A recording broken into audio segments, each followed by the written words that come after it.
Hello there, ladies and gentlemen, welcome to another episode of CookieCast. Today on CookieCast, straight to the apex, our Formula One podcast. The boys are here, they're talking Formula One, as you might expect, from a Formula One podcast. So there we go. Before we get started, please do consider like, share, subscribe and comment. Drop a review where you can drop a review. And share the podcast around. Yeah, that's all the business taken care of. Let's get down to the real business. Here we go. This is CookieCast, straight to the apex.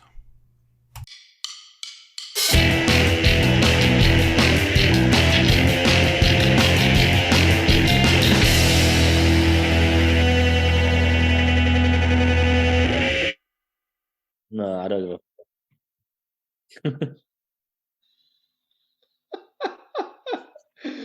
And then all of a sudden I just remembered that I'm driving this week. Too busy laughing at that. Good afternoon, good evening, good morning, everybody. This is season 2. I can't remember which episode this is because I ain't done my homework of Straight to the Apex. Thank you, episode 10 or 9. I don't know which one. 57, isn't it? Yeah, apparently. James knows better not to ask than ask Tony. I tend to trust Mark more than you, but you seem to be getting pretty good with Formula One stuff, which I don't like. Yeah. We'll talk about that later, because is he? Yeah. Oh, mate, have you had the same kind of little theory as me? Maybe. Be interested. Oh, wow. Okay. I've been thinking about this over the weekend. It's a little bit scary. Yeah, as always, massive shout out to Andy and the rest of the crew at CookieCast. This week I'm in the driver's seat, James Stainforth, or if you're watching on YouTube, not Tony. The pit crew, I have Mark Wilkin, and the strategist at the actual box is Tony T-Dog. I was only 2 minutes late this week, Rawson. How are we doing, lads? Great. You? I'm not so bad, thank you. Are you wearing a Liverpool shirt, Tony? Yeah. The new one. The brand new one? Yeah. When did you buy that, or when did you get forced to wear that? Pretty much as soon as Alonso couldn't fucking finish in the top 3. Yeah, I thought, me Aston Martin stuff's in the bin. I'm out. I'm following Alpine now. No, thank you. Absolutely not. French bastards. Oh, no. Jesus, you are really working your way through Europe, aren't you? I'm just not fond of French drivers, that's all. Or anyone in Spain, Mexico, Australia. Mexico Buda World Champion, so that's just a given.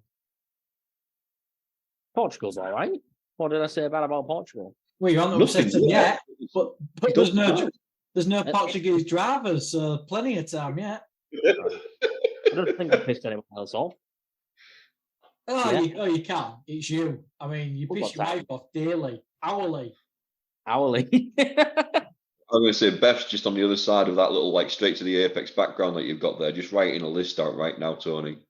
Yeah. What you can't see is she's got like a gun to my head. But she's dressed up in green, so you can't really see it.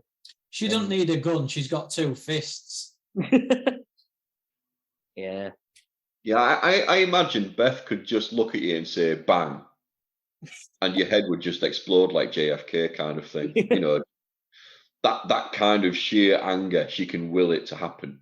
I mean, me and James are fans of Chris and Rosie Ramsey. Obviously, you probably won't have a clue what we're going to talk about in this next second. But there is a section in their podcast called What's Your Beef? Well, it would be a full episode of Beth telling Chris and Rosie her beefs with you. And to be honest, they'd all be correct.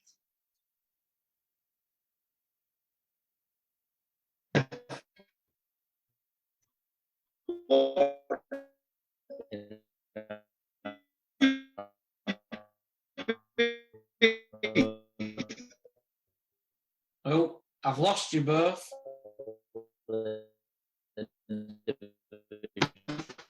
Well, not so much interesting stuff in the qualifying, but yeah, let's start with news. What do you reckon, lads? Yeah, What we got? start with the news. Yeah. Tony's clearly got some. What do you want me to start? Well, what gave it away? Me saying Tony's clearly got some, or I haven't got any news.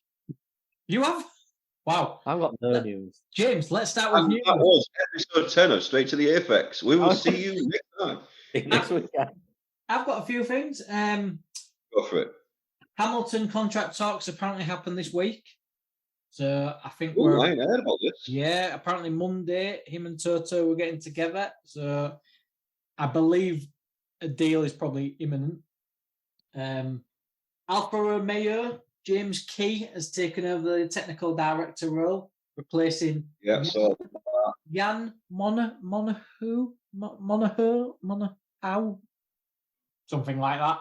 Tony will probably upset him. For anyone who's only just started listening to this, don't worry. It took us a good 6 weeks before. Yeah, that was difficult. Yeah. I'm still learning to pronounce taco. Oh, well done. Yeah, it's only took you a week. Well done. Taco.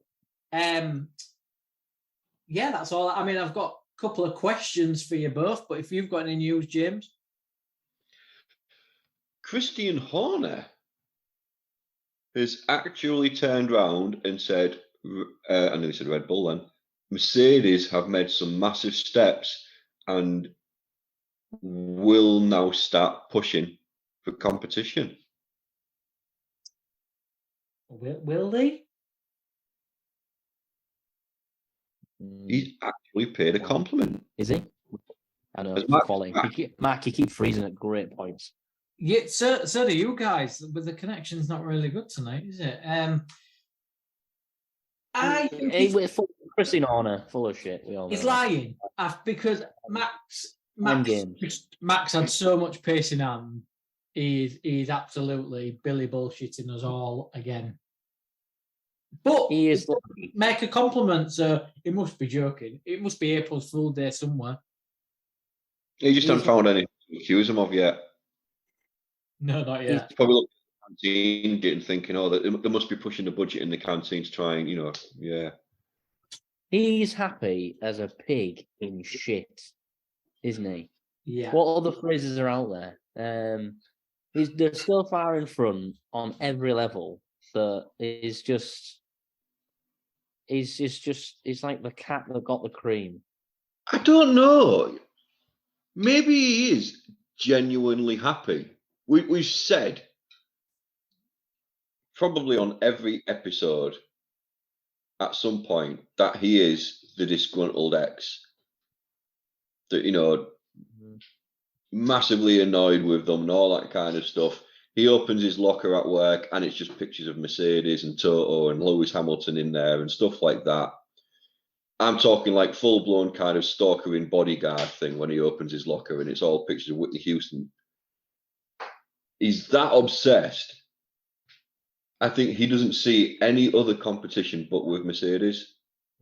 Even though like Aston Martin's been putting up a really good bloody fight, I think now that Mercedes are all of a sudden, well, it's only been one race. We'd like to see a few more before we say it's definite. But maybe that's the only competition he's interested in. He's got that kind of. Look how happy Max genuinely looked as happy as a fucking pig in shit after the race in the post room. Well, I don't think he broke a sweat. Not like someone else that was sweating and everyone was raining. Yeah. What question for you then? Do you think the Merc updates have worked? Do you think they're as good as what Red Bull are saying? I mean, Lewis Hamilton seemed really happy with the updates. George, which we'll probably talk about in a bit. But do you think they've actually turned this corner and can challenge or get near Red Bull? I At first, I thought that, but then I remembered last year when they had a couple of updates and upgrades and all that kind of stuff, and then they'd have a promising race. And the amount of times like, lads, this is it, they're back. And then they just reverted back to shit again. Mm. So I need to see one or two more races before I can definitely go, yes, they're in for the long haul kind of thing again. But Canada's going to be a different test, isn't it? Canada's going to be different because it's high speed. So Barcelona is the testing circuit. You'd hope it'd work there. So, I mean, Canada's going to be totally different. Ferrari then, they brought a secret massive update package to Spain. New side pods, new floor, new engine cover. How did theirs same shit. Yeah. Theirs didn't work. They seem to be slower. Literally was just like, we've done all this. What's happened? Fuck all. But no, I mean, quickly nipping back onto Mercedes. Yeah, I'd like to say that the side pods have made a difference. I mean, Hamilton was really pushing, taking drivers like Sainz and stuff like that. But Russell coming from 12th, I think it was. Yes. Was he 12? Yes. Yeah. Yeah, 12. Yeah. Yeah, he made a lot of overtakes, which was like borderline kind of, did you do that going off the track kind of thing. But even after that, making his way into third position, yeah, there's got to be some kind of difference to the car. Granted, there's track evolution and stuff like that, but I don't know. I think it looks promising, but I still need to see two more races. Mm. But yeah, Ferrari, same as always, trying all this shit, made no difference. The other weird thing is Aston Martin. Fuck happened there? Yeah, what's happened to your team, Tony? Well, just come off the phone with Lawrence the other day, in my dream. I think it's because the floor, it must have wrecked the floor or something in that little lapse of concentration on the last corner, because that completely ruined the weekend. Stroll is Stroll and will forever be Stroll. Yeah, it didn't look good this weekend. It did not look good, but the track is different to many others. So are we seeing, is this a blip or is this a change of the times? Which leads into the question that you've asked, Mark, have the upgrades made a difference? Yes, I think they have made a difference. But I think they were so far. We keep comparing it. I think people compare Mercedes of old to this car, and that's the biggest problem. This is a new era. They've got a good car, but it's just it's and people are saying, well, it's crap because it's not as good as it was. Well, forget the past. This is the new season, the new era. It's got quicker, yes, but Red Bull are so far in front that they'll just be in the scraps of third, second, podiums, points. Yeah, it's quicker. I think they'll be the best of the rest come the end of the season. It'll be very close. But they've had a lot of catching up to do to get to this point because Jesus Christ, as the best F1 team in the past decade, they have been way off it. Way, way, way off it. Ferrari, again, just not there. They're just not. It's an okay car. It's okay pieces that they're adding to it. Their drivers are okay, average, good at best.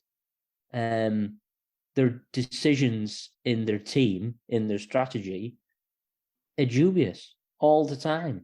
So that leads to just nerves throughout the race, throughout the weekend. And they're just not a championship winning team. They're a podium at best. Podium at best. Look at this weekend. So yeah, I think it's a changing time. It's a changing time in F1 at the minute. It's interesting. This is the European phase, and we're going to Canada for some reason. But anyway, again, different track. I think we're going to have another interesting one coming weekend. I don't like this guy. What? Because he's making sense. Yeah. And it's scary. It's almost like he's done research, but he hasn't. It's like he knows this stuff. It's sinking in.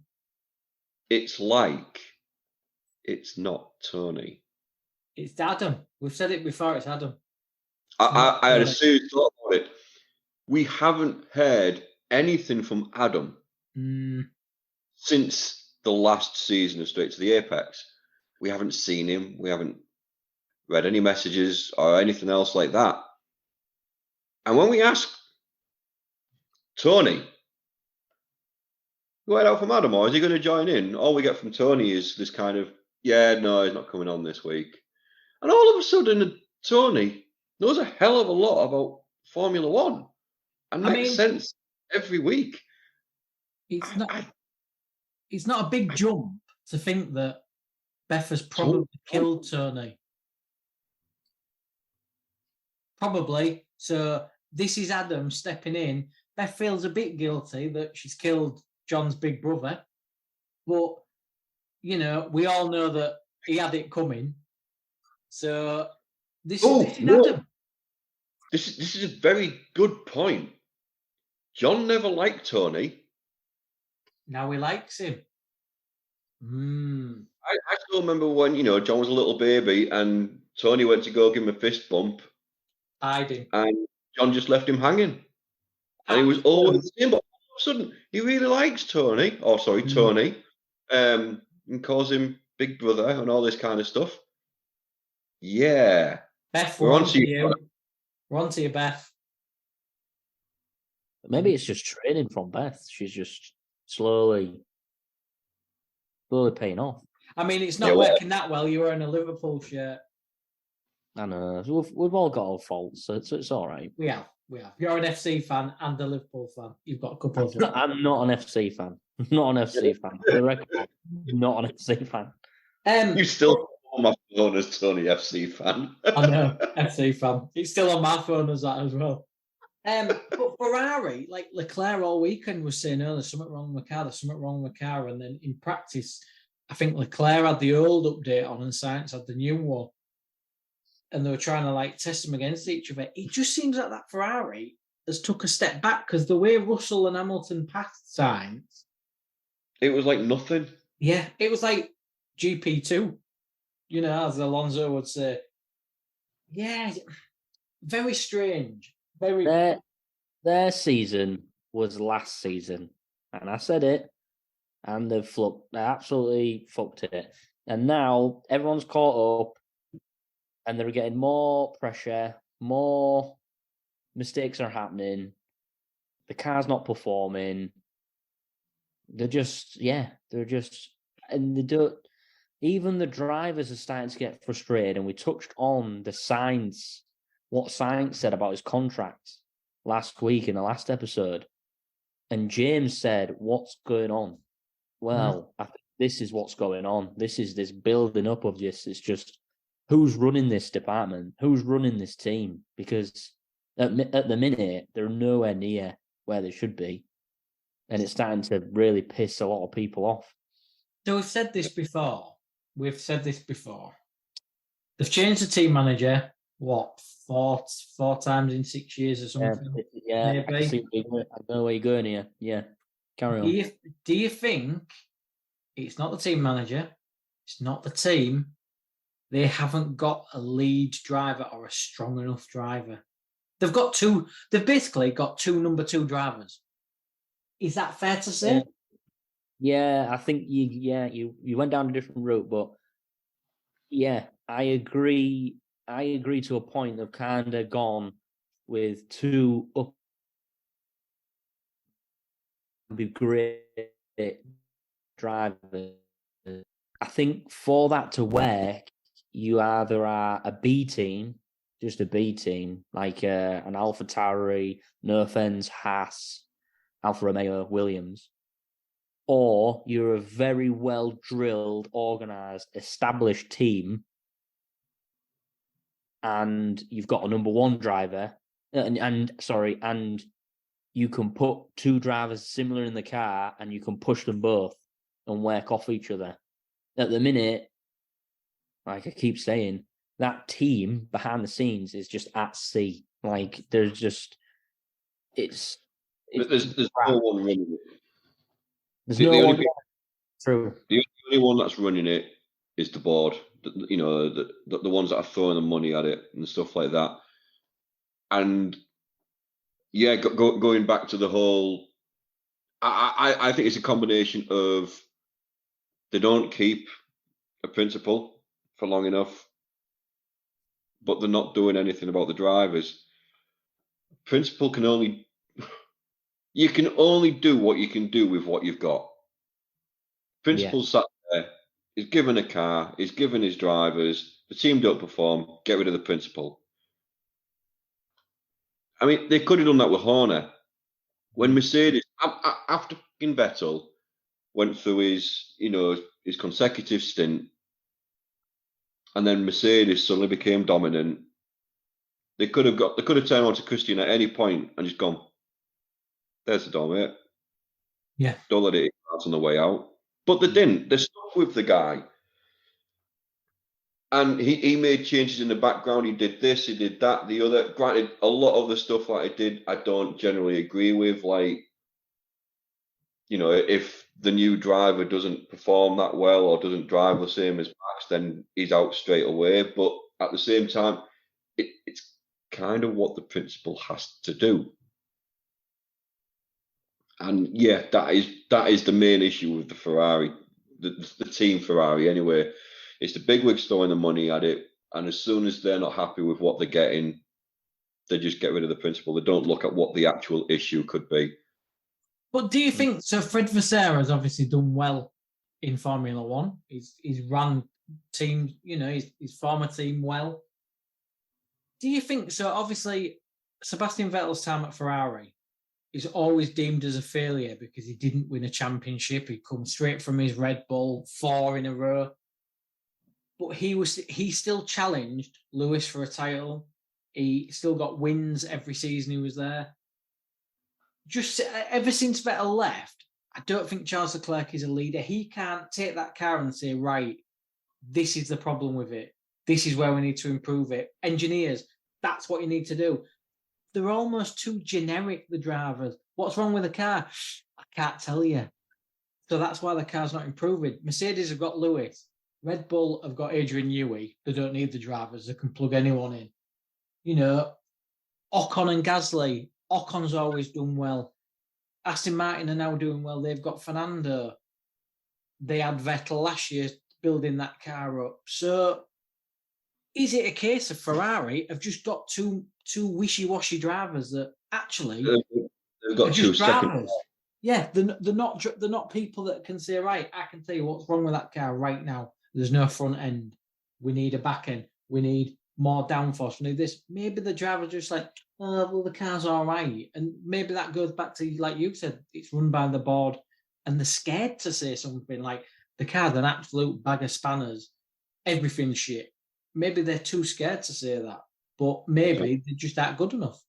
Yeah, that's a good point. The drivers aren't good enough and of that level, that high level, to say these are the changes that need made and they need doing. Do them. Do the people trust the drivers and their judgment and their That's a great word, trust.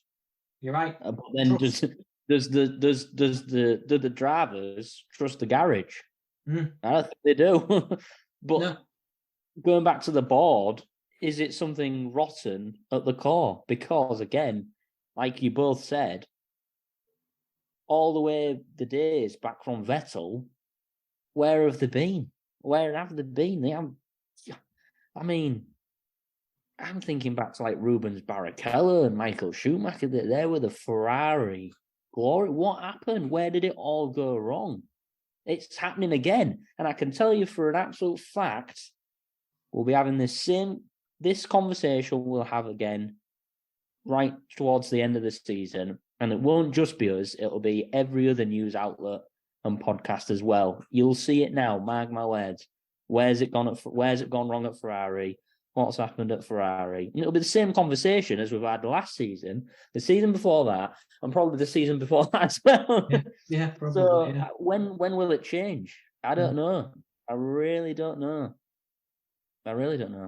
Do you think they would be doing better now if is it Binotto would have kept his job? It's hard to say. No, because like I say, I don't think he was strong enough. No. I don't know. I honestly, that's why I asked the question. I don't know. Maybe he could build from his mistakes of last season. But then... I kind of agree with Mark. I mean, granted, I have just said, like, 9 times out of 10, you should stick with your principle and stuff like that, not just get rid of him at the first bloody bad race or anything else like that. But yeah, he wasn't. He didn't have the balls, which is another thing a principal needs. Total Wolf's got it. Christian Horner fucking has definitely got him. Gunter Steiner got it. A scary factor.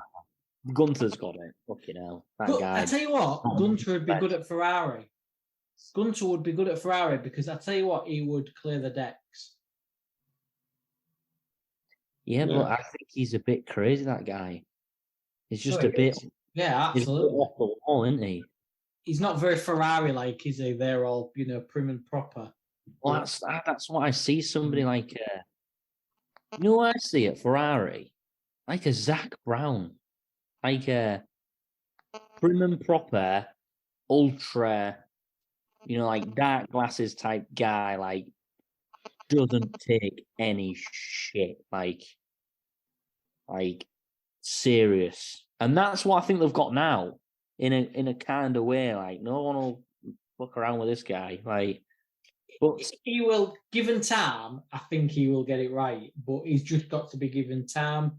He's got to be given trust. But his downfall is he's a massive Charles Leclerc fan, and I go back to it. Don't think the bloke's good enough. Yeah. Again, this weekend. Look at this weekend. Yeah. Where was he? Where the hell was he? Like, it was terrible. Terrible. We've seen seasons gone by. Verstappen, Perez, Lewis, Russell.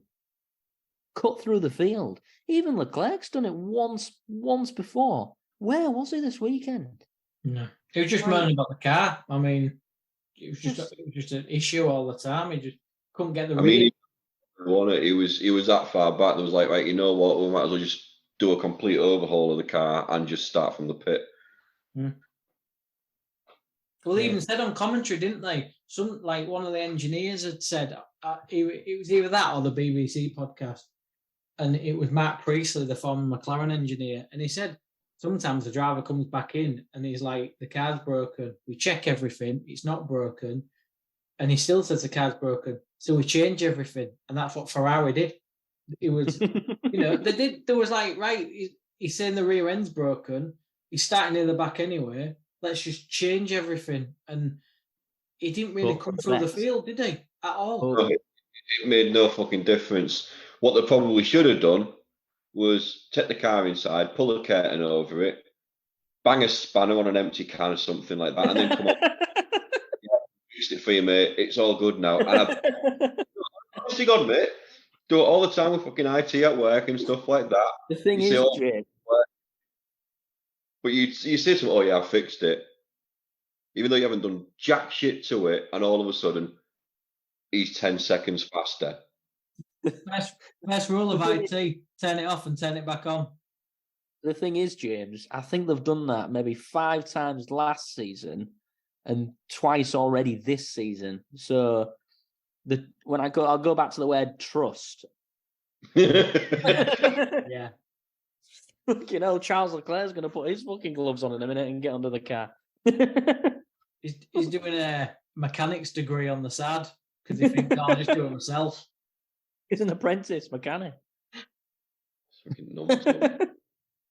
I don't know what's happening with Ferrari. I don't know. I can't see it changing That anytime. move, that's what's bad. Yeah.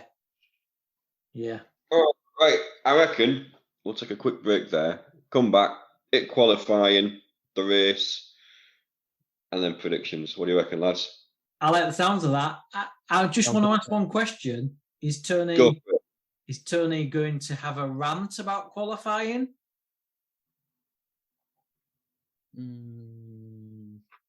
No. Do we think you watched it, James? Is Adam going to have a rant about qualifying? I'll be honest. I had an absolute fiasco of a weekend when it comes to the F1 race. But I'll let you all know about that over the way. Have you seen qualifying? I think I have, but I can't. I did see qualifying. In its whole entirety. All right, okay. I But- just want to be more angry. There's something about the cars going around the track that it is like sheep jumping over a fence. Honestly, it completely hypnotizes me. Honestly. I agree. One of my favourite things on a Saturday afternoon during qualifying is the nap. And it it's is the best nap. yeah, It's up Yeah, there you with like always in Q2. Sunday dinner. It's up there with like Sunday dinner. 12-year-old. Welcome to the Sleeping Podcast instead of Formula I don't know One. what it is. It's The just, nap after your Christmas dinner. it's close to that, isn't it? It's close. Are you tired on a weekend? How about you watch qualifying on the Oh, Saturday Jeff afternoon? I mean, You know what? that's an I'm not advert even- slogan for this podcast, isn't it? Well done, boys. I'm not even saying that qualifying is boring or anything else like that, but generally, when I'll be watching a qualifying during Q2, because Saturdays are always busy, but when I sit down, I tend to crash. So I'll sit down for quali, I'll get through Q1, I'll get halfway through Q2, and my eyes will start going heavy, and I'll get a 2-minute nap. But it is the best fucking 2-minute nap going. Thank you. And then I free, which is when it all happens anyway. Well, that's true. That is true. I You're would building say up. a 5-minute nap is like it's like three hours sleep. That's Yeah. what it feels like. Oh, Like, yeah. if you could bottle that nap up and sell it, it'd be worth like hundreds of pounds easily. Oh, mate, I would do some unquestionable things to people for 2-minute naps if it came in bottles. Do you like Formula One? Would you like to listen to the Straight to the Apex podcast? We talk about napping during the race. Yeah, we don't even know what episode this is. You did for hundreds of pounds. Oh dear. I'm telling you, Mark, don't diss it till you've tried it. I mean, Honestly, you're older than me, James. Just I kind of get that granddad naps, but this young man, yeah. No kids, not training for anything. Got a lot of time on my hands. Work full time. Sort of. Formula Napping. One on. It's just the cars going around the track, honestly. Wow. It's And you just- want to pay £600 to go watch it live? I mean, that's the most expensive nap you're ever going to have. That's why I'm a bit worried. I've never done it when I've gone to an actual racing event or anything. You know, Oh, well. I've done it then, but See, that's another topic. Like, my wife, Beth, she really wants to go to Silverstone to watch it. do it. Can't. The money can't I'm with you. justify. I'm with sorry. you. I'm sorry. That is half the price of what I've just paid to go around America for 12 days. That's just. Yeah, that's the thing. It's like, Well, it's I like still want to go. So I want to go, but I I mean, don't know. look, You should Nah. do it. But then it's But like, again, it's not the too- job time. It's full fucking days. It's like they open at like 8 o'clock, 9 o'clock in the morning. There's stuff going on all day, and there is stuff going on after the race. You know, the little kind of party concert in the night and stuff like that. And it's 2.5 full days of the stuff.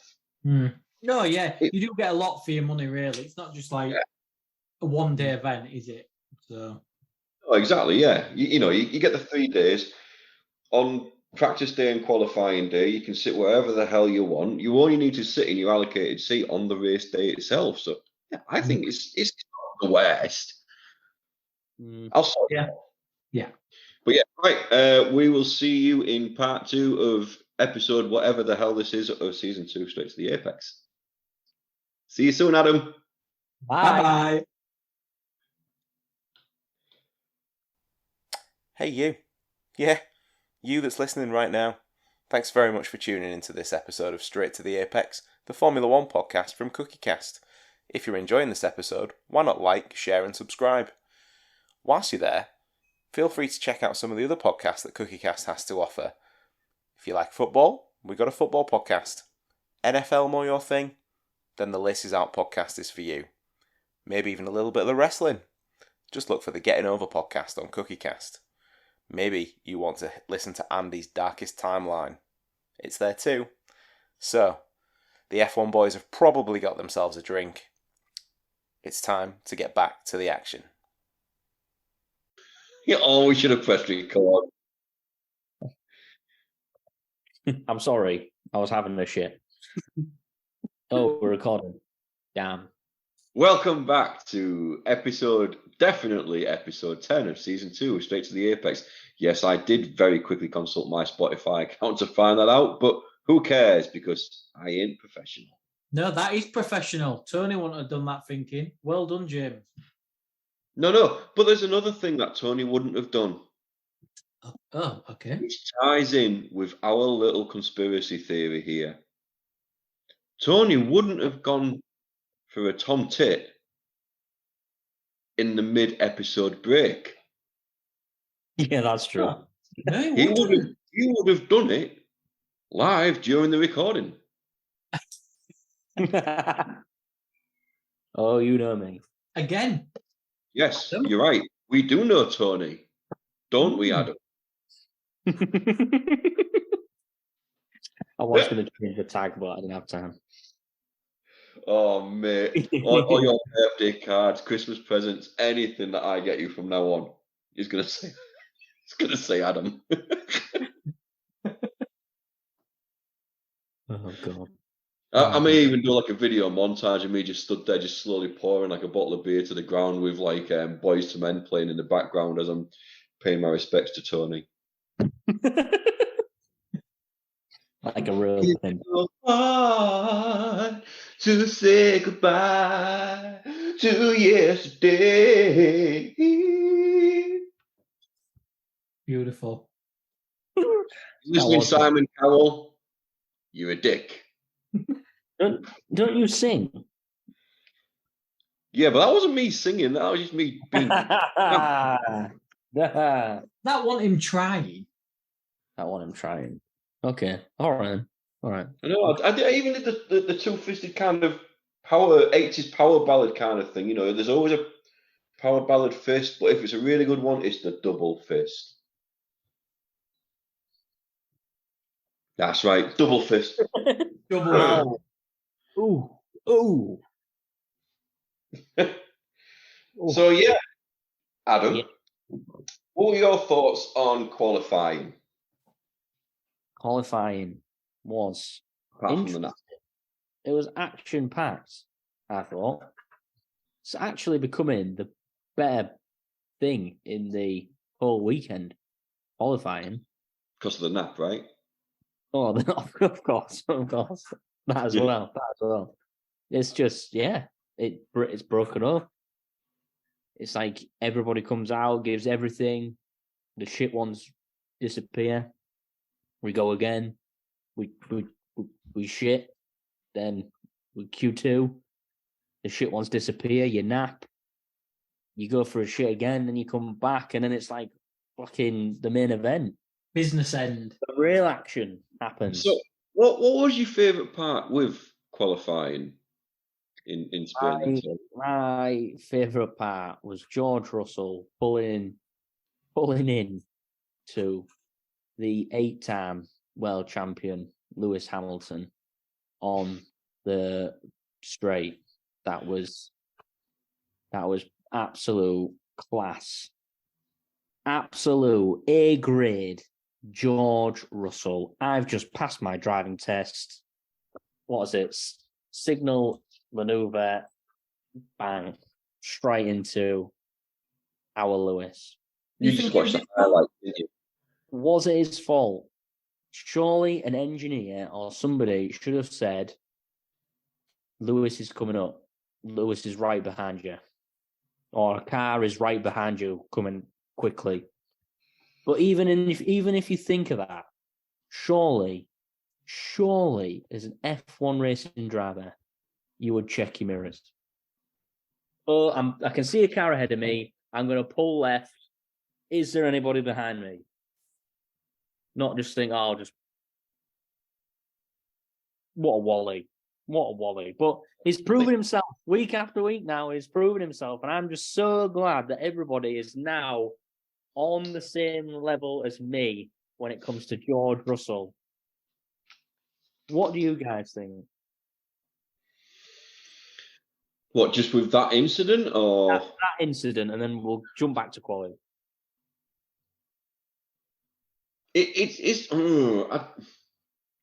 I'm not gonna. I did just watch it again just before we started up again, just so I could kind of get it fresh in my head.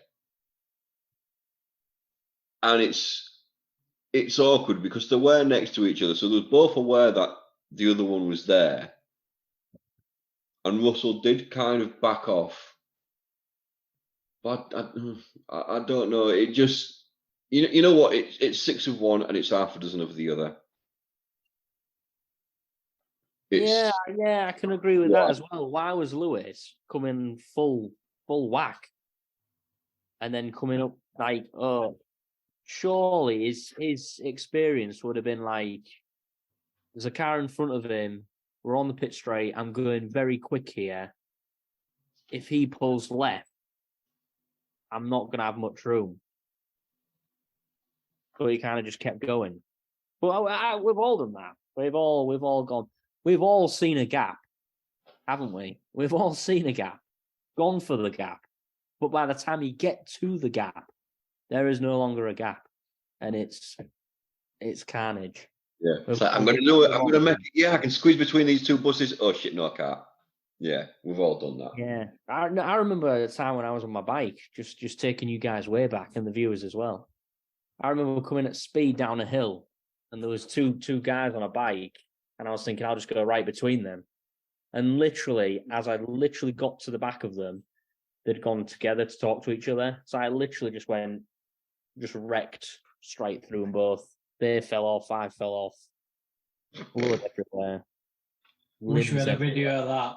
No, I was going to say, I'm really CCTV. Me on two wheels is not good. Me on two wheels is a fucking menace, honest to God.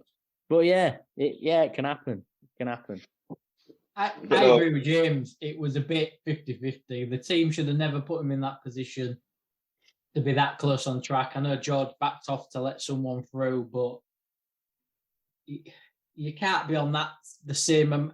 You're both pushing to get through because Mac were doing what Mac do best, just scraping through. And you can't put yourself in that position, can you? No. It was I think it was a team error. I'd love to blame George. I'd love, because he's a clown. But yeah. You're right about Mercedes as well. I mean, they had a really strong Q1. I mean, if I remember right, I think Hamilton was the fastest in Q1, if I remember right. I could be wrong, but yeah, Q2 wasn't the greatest for him. No. But I mean, quality in a nutshell really was, in Q1, everyone was spinning off the track. I think Nick DeVries spun round on the exact same turn on every lap, barring his last one. What am I doing wrong? What am I doing wrong? Yeah. What am I One doing corner. wrong? And then One corner. he'd come off the gas massively. I mean, he must have driven that car like some OAP driving a Peugeot on a Sunday. That's the only way I can describe it. It's an awkward corner, though. It is. It does look a bit like you kind Oh, of yeah. going one Well, I'm way not- than the other, and you're going down. They all did it. I mean, Perez, yeah, Albon did it. Perez did it. Magnussen, Albon, I think Bottas, Bottas as well. Yeah. Leclerc, because they brought a red flag out, didn't they? They brought that much gravel onto the track. Yeah, when Bottas span off, they brought out the red flag, and then Brundle and that was like, oh, why is it a red flag? But yeah, I think it was about the gravel, wasn't it? But I hate that. Does that that really pisses me off? Like, why are we so like when there's a red flag? Why are we so anti-red flag? And when there's not a red flag, we're like, red flag, get that red flag out. It's like just stop and appreciate what's happening. Like, they've made a decision. Like, I think because there was no yellow flags, and I think obviously they like a lab system, don't they? They don't just see a flag like their full screen goes yellow around the outside or red. And I think the fact that it just went from a green track to red, they were like, red flag? Yeah. Like, is that an error? I think as well as that, really, when you think about it, in a race, there's like, anywhere between 50 and 70 laps. If there's a case of, there's a bit too much gravel on the track, they can do safety car or the virtual safety car, and they can just drive at a set speed while the stewards come out and just quickly sweep it up. You don't have that in qualifying. You've got 10 minutes. Yeah, true. So really, it's that kind of, if there's a lot of gravel on the track, we haven't got the option of a safety car with anything in qualifying, really, because no one's going to qualify. So it's got to be a red flag or it just gets abandoned. Mm-hmm. So you know what? You're right. Yeah, why are we all sitting there going, why is that a fucking red flag? Yeah, because it is. Deal with it. Leclerc. Yeah. Leclerc left immediately, didn't he? We've already spoke about that though. And the crappy Ferrari. Car buggered off, didn't want anything to do with it. Yeah. If it did there, you could listen to the engineers just like close the curtain and just bang spanners against the can and just go, yeah, we're fixing it. Oh, look at that. Oh, beautiful. But he didn't. Alonso is what we haven't mentioned. Last turn, right onto the gravel, wrecked the floor. Yeah. Suppose they got running repairs. Yeah. Yeah, the gaffer tape came out. Yeah. That was kind of it really for him. That at that moment, my heart sank and was like, "Shit, that's him out." But then Stroll nailed it. Stroll did. Yeah, Stroll did well. Yeah, obviously there's pace in the car, and not where we thought. I mean, with Perez and Leclerc being out, it kind of can give other people opportunities, didn't it? And like you say, Alonso didn't help himself, and I think that really ruined his weekend. They couldn't repair the floor. But Stroll being sixth, like, where would Alonso have got without a damaged car? Probably only sixth himself. Something wasn't right this weekend for him. I don't know what it was, but it wasn't quite right. But pressure of Spain, pressure of the home race. Yeah, maybe. You know what? Possibly, yeah. Max had a ridiculously fast bloody lap in Q1, sorry, Q3 even. Yeah. 1 minute 12.272. Well done. That's exactly right. Bonus point. Yeah. Let's not go there again. But he was actually on a faster one, wasn't he? His second he was on a faster. One, he abandoned it. Yeah. Because he was probably like, you know what? Nah, fuck it. I don't need this. Well, it was half a second in front of Sainz. Half a second. That Red Bull is awesome. That Red Bull is absolutely class. I mean, what can we say about it? Well, I've got it in my notes for the race part kind of thing. At one point, towards the back end of the race, Max is complaining about something. I can't remember what it was, but he wasn't happy. I think he wasn't happy with how the car was performing. I think it was either the tyre deg or how the car was performing. And I was sat there looking at the time difference, and it's like, mate, you're 39 seconds ahead of Hamilton. Why the fuck are you complaining? Is that not big enough gap? Do you want to actually be able to get out of your car, have a shower, put on your onesie, and then see who finishes second, or what? I don't get it. He wants to wave the flag for everyone else. Yeah, he wants to get up there and just grab whoever's doing it that way. He's got fuck off, it's mine. Yeah. Yeah. Yeah, 39. Fuck. I mean, the thing is, he was pushing it because he kept going off the track, and he actually got a black and white flag. But and that's something else we'll touch on. But and Norris finishing. I mean, Norris was bloody good through every qualifying session. But yeah, it was. Yep. Yeah, it really was. McLaren looked good in his hands, really. I mean, Piastri even got in the top 10. So yeah, when it came to race day, for some reason I'm sat there before they even actually started the race, and I was like, that car doesn't belong there. Because I turned around. I'll quickly tell you how qualifying finished. So top 5, obviously Verstappen was pole, followed by Sainz, then Norris in 3rd, Gasly in 4th, and Hamilton 5th. And then there was a lot of other drivers behind them, which we're not going to go into because we haven't got enough time. And I was looking at it on race day, and straight away I turned to Charlie and went, Norris is going to have a shit start, and Hamilton is going to take him, and Hamilton is going to be in P3 straight from the go. And Charlie actually turned around and went, yeah, but he's in 3rd, he's in 3rd for a reason, he did well in quali. And Mark Morris' once that was, yeah, but that car doesn't belong there. Yeah, right. Not belong in that position.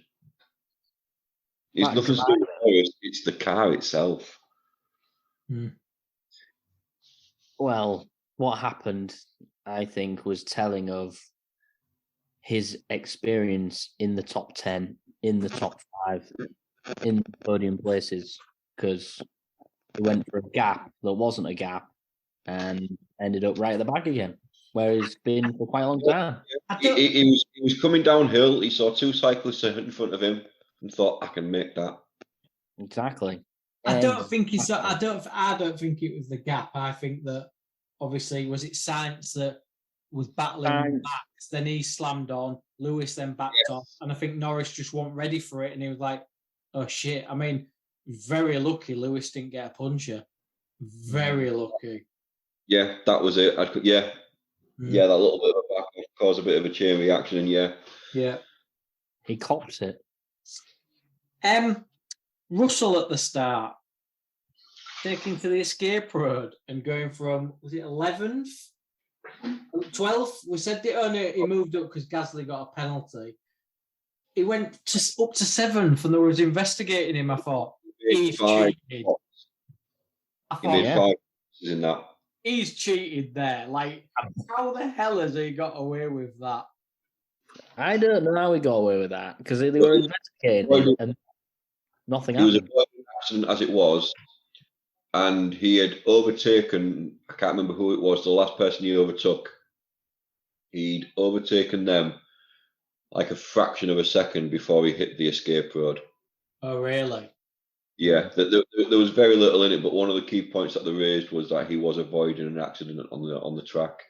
Right. Okay. Yeah. But yeah, it was interesting. But again, I think that's why we've got to kind of look at the Mercedes upgrades kind of things, because obviously Russell did that 12th to 7th or whatever it was in the first lap. Hamilton went from 5th up into like 3rd and stuff like that. There is something there. I don't think there was much massive excitement really in the race. I don't know, what you guys think that, or? I've got a few things. Go on. Go on. 2-second pit stop by Perez, which was absolutely fucking insane. Like if you were half asleep, like I may have been, it didn't even look like he stopped. Like it was that quick. It looked like it was ridiculous. Very quick. Even Max's stops was very quick, and he was miles ahead. I think Max 2.2. Ferrari and Aston, 3 seconds. They were miles ahead. That It's Red Bull's always been good at the fucking pit stops, though. They have, yeah, they have. It's not one of the strongest points of Mercedes or other teams as well. And for Mercedes, they didn't. I think the main issue for Mercedes was they never had to rely on a quick pit stop because they had a ridiculously fast car, and that's why Red Bull are probably as fast as they are now because they've got a ridiculously fast car and a fucking ridiculously fast pit stop crew as well. Yeah, we have. It's got the best on both sides, and it is what it is. I think for me, it was more the stuff that kind of happened over the radio.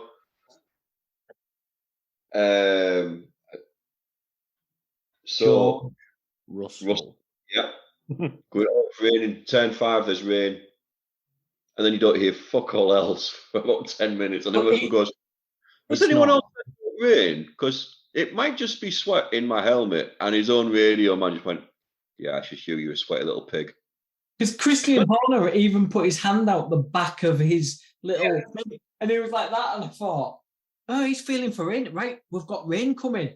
And then George come on again, and he was like, oh, yeah, has anyone else reported it? No, yeah, it might be my sweat, because apparently his hair was sticking out of his balaclava, and normally he tucks it in, but it was boring as fuck after the race, if I'm brutally honest. But he was like, "Oh, my hair's sticking out." Wanted to listen to that. And that's when I fell asleep. And he said, like, I could feel like the hair out, and it was dripping, and I thought it was rain, and it was all on the inside of my visor. And I just thought, oh my god, like he's the world's most boring man. I mean, his girlfriend must be dead inside. Who's his girlfriend? All I can think is girlfriend alone. Leave his love life out of this. I mean, we're not after the hair. We're after him. I don't even know if he's got a girlfriend. I mean, I think he has. I know where I'd put my money. He hasn't. But if he has, then, like, honestly, I'm sure in one of the last seasons of Drive to Survive, he's sat there. Yeah, I think it was the one just before he signed up for Mercedes. I'm sure his missus. I didn't see a move though. Maybe it was just a doll because, like, what's for tea tonight, love? Well, we could have chicken nugget or chicken or fish. Yeah, but he wouldn't. That's jolly well good. Can't believe it. He would use. I love nuggets. He'd be like, "We're having poultry or something." Yeah, he wouldn't call it chicken, would he? No. Syllable, mate. But yeah, in a sack. Yeah, well, it's got to be. Yeah, it must be. I think he's one of these people that like dresses up for like tea time, like puts on a shirt and trousers, and it's just. Well, he's got his evening supper suit. Yeah. I hope he's sorting his hair out so it doesn't sweat and drip down. Like I bet he has tea. Like he drinks his tea, but he has the actual set in his living room, so they make it like in front of him. Then he drinks it instead of having like a kettle like us. And he has his pinkies. Yeah, pinkies out. Yeah. It was a bit of a boring race, wasn't it? I think there was quite a lot of different pit stop strategies, but I enjoyed it with the strategies. When I say I wasn't excited, there wasn't any dodgy moves or anything else like that, or any crashes at all. But no yellow flags, was there? No. Really, no. We had Yuki and Joe. I think we had some pass. That was passing midway, but Yuki and Joe at the end had a bit of a to-do. And they did. Yuki, bless him, got penalised. Down to 12th. Down to 12th. And a few things here to bring up. First of all, was it his fault? I think it was. I've seen this many a time by George Russell, leaving it, hanging it out, and pushing drivers off the edge of tracks many a time. And then, second of all, why does he have to act like an 8-year-old that's just been told off by his mum? Oh, he's very angry, isn't he? He's very angry. It's like, it was like, oh, Yuki's got a penalty. That's not very fair. Let's cut to Yuki now in the garage. He sat on the floor with about 4 of his mates around him, like going like, "It's all right. It's all right. It's all right." It's like his girlfriend just dumped him, and he's fucking devastated in year 3. Like, it's all right. Don't worry. Don't worry. And he's like on the floor like this, like for him. It's fine. We can talk. But then on the radio, he's always just so angry. Like, his engineer will say something real like calm to him. Oh, Yuki, like, I don't know, it's lap 56. Oh, you fucking wanker! Don't tell me that. Well, calm down. Like, yeah, what? He's not going to last long. He's not really carrying himself as a F1 pinnacle motorsport driver here. Like, takes it on the chin, mind games, professional. He's the opposite. He's like, I don't know. I do not like it. I don't like it at all. This brings me to Alonso. Oh, His reaction with the car was not Alonso. No. Sorry, Alonso of old. You know, anyone else who's driven for, if the car's performing like that, it's GP2, this, you know, I need more power, this engine's shit, all this kind of stuff. This year, he's just like, yeah, car's not performing very well, but we'll work together as a team. We'll make this work. Blah, blah, blah. It's like, fucking. His radio message to Stroll. Can you just tell Lance, don't worry, I won't attack him. Sorry, what? That's gone past the line for me. Like, that's no, but that's not teamwork. That's patronising. That's like, I'm better than you. I'm quicker than you. You're shit. So I'm just going to stay behind you to keep your confidence. That's not patronising.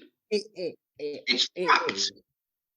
Well, do you think there's a Lance Stroll clause in his contract that he's got to like say something or do something nice every week to him? Every race? Yeah, it must be. Yeah, there must be. There's got Stroll was so shady in the interview afterwards. To like saying like, so how did you feel that like Alonso was quicker than you, but he backed off and he was just like, yeah, that's nice. I mean, Alonso's excuse was absolutely bullshit. Well, yeah, that's what I didn't want to race because I'd already damaged the floor this week, and I didn't want Lance to damage his floor. And I was on new tyres. And I didn't want to damage my floor anymore, and I didn't want to damage both cars. What? By breezing past your teammate? Like, he's higher in the championship as well. He could do with more points. Alonso would have, the Alonso of old would have been, I'm higher in the championship, I'm going past, or let me pass now. I don't get it. I think that is daddy's fucking money facts. Yeah, it is. The only other thing I've got is signs saying to his engineers, work out how to make my car as fast as Perez's. Because as soon as he said it, I sat there, I was like... Well, that's what we're all hoping for, man. Yeah. Well, just stating the obvious. I have a fucking Red Bull, mate. I want my car as fast as Max's. There we go. I want you to find out how to make me as rich as Richard Branson. Start a company, call it Virgin, get some airplanes. That's a good start. Yeah. Yeah, so the race as it finished was with Verstappen in first, Hamilton second, Russell third, Perez fourth, Sainz fifth, Stroll sixth, Alonso seventh, Ocon eighth, Zhou Guanyu ninth, Gasly 10th, and then 10 other drivers behind him that there's too many of, and we haven't got time. Yeah. Only other thing I will very quickly touch on is Max Verstappen, after he's exceeded track limits and got his black and white flag, and then all of a sudden he goes, what's the fastest lap? Perez with this. Well, what's mine? It's this, but you don't need it. You've got a very comfortable lead, and you've got a black and white flag. Just drive it. Next lap, Max Verstappen has the fastest lap. Yeah. Well done, Max. Now, if you'll just do as you're told, please. He's like, yeah. Like I said, that just proved to me he was pushing the car in certain aspects, but in others, he was just playing. He was playing.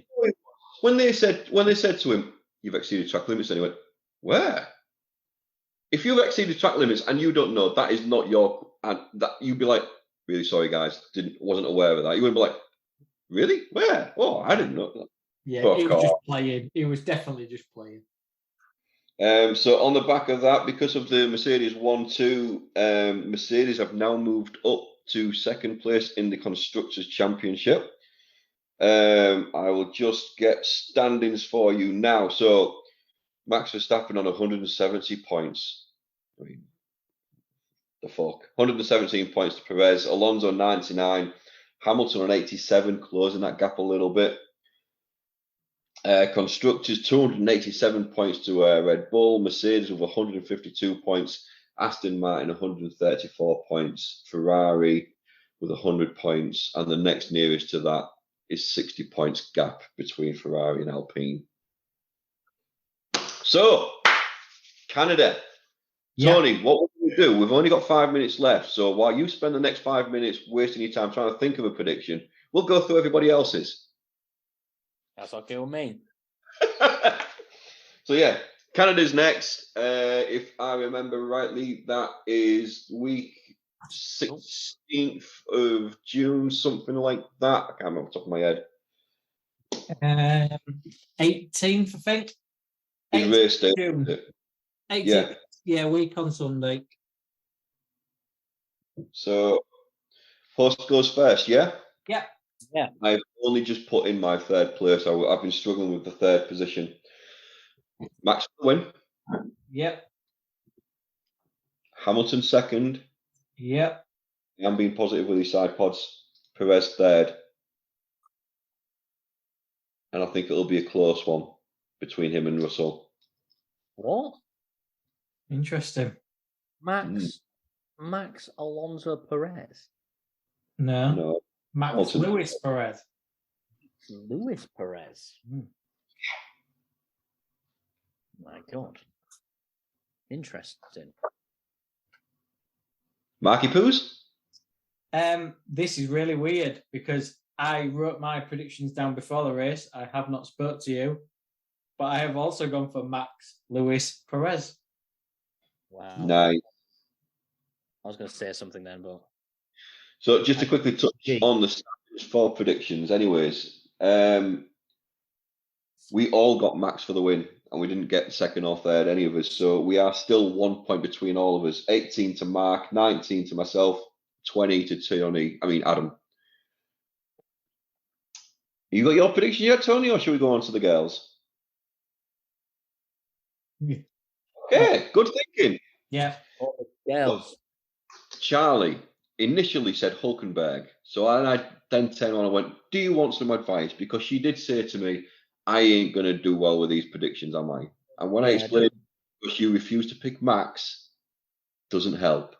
You can't beat him, so join him, Charlie, honestly. So she then went Hulkenberg, no, Gasly, no, De Vries, no, Alonso. So I went, hang on, you just put Alonso in that list. That's what you think of Aston Martin after one race. So yeah, she has gone Gasly for the win. Wow. Okay. I know, right? Perez second, Hamilton third. Okay. We got Katie's? Yep. So Leclerc to win. Hamilton second. Alonso third. Ooh, second and third sound pretty decent. Yep. We got Beth? She's got Max, Perez, Hamilton. Which is the same as Charlie, isn't it? No. Well, barring the winner, yeah. I was going to say barring the winner, yeah. Go on then, T-Dog. I'm going to go Max. I might go Alonso Hamilton. There you go. That's Tony the made it. quickest. You've 30 had seconds. your predictions. Can't really see Perez. And if there was ever anything that was going to tell you that this isn't Tony, that's That was it. it. Yeah, that is the final nail in the coffin. R.I.P. Lit- Tony. Miss ya. Do you think that's a good pick? No, it's the fact that he made that pick in 30 seconds. Oh, Andy, yeah. Andy haven't copied. And I ain't copied. So it's definitely Adam. He's got his own mind. Wow. I feel. Wow. Was it you that picked them? Wow. I mean, what can you say to that? I mean, really? I mean, it's just... I'm gobsmacked. Absolutely gobsmacked. What can you say? What do you think? Molly, is that Adam or is it Tony? She looked at you then as well. What do you think, Moll? What do you think, Tell Molly? them.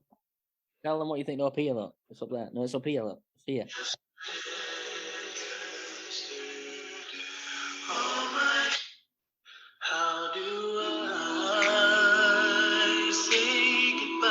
I'd just like to spend the next minute and a half just to share my love to Tony. And I'll stop there just before we do go into the copyright. Don't worry, T-Dog. It was less than 15 seconds. Yeah. It's fine. Wow. Anyway. Wow. It was What a bombshell to end on. Dogs, Stings, Adam. Tony's dead. That was the end of Tony. Wow. This is Wow. when Beatles fans say that, Paul died, and it's all over the Sgt. Pepper album cover. Paul's dead. And all that kind of stuff. But yeah, that was episode 10 of Straight to the Apex. As always, guys, share the love. Find us on all the social media accounts, any streaming platform that you can. Share the love, your window cleaners, your dog walkers, your next door neighbours, your mistress. The window cleaner, next time they come knocking on the door saying, I've cleaned your windows for you. Don't pay them. Just give them a link to the Spotify podcast and that will be it. And just say, you're welcome. I've been driving this week. That was James Stainforth. Obviously in the pit crew there was Mark Wilkins and also Tony. But yeah. See you soon, guys. Bye-bye. Bye. So there we go. What do you think to that? Another one done. Another one gone. Another race in the book. Another podcast in the book. The books are getting full, ladies and gentlemen. Full. Thank you to the boys for bringing us all the Formula One news, reviews, previews. Thank you to you for listening. Before you go, one last thing. If you could like, share, subscribe and comment. Leave us reviews where you can leave us reviews. Share the podcast around. Check out the website, thecookiecast.com. There we've got social media links and an email button for you to get in touch with us. That's it for this one. Till next time I'm going to say bye and I'll see you then. Thanks for listening. If you like this episode of CookieCast, please like, share and subscribe.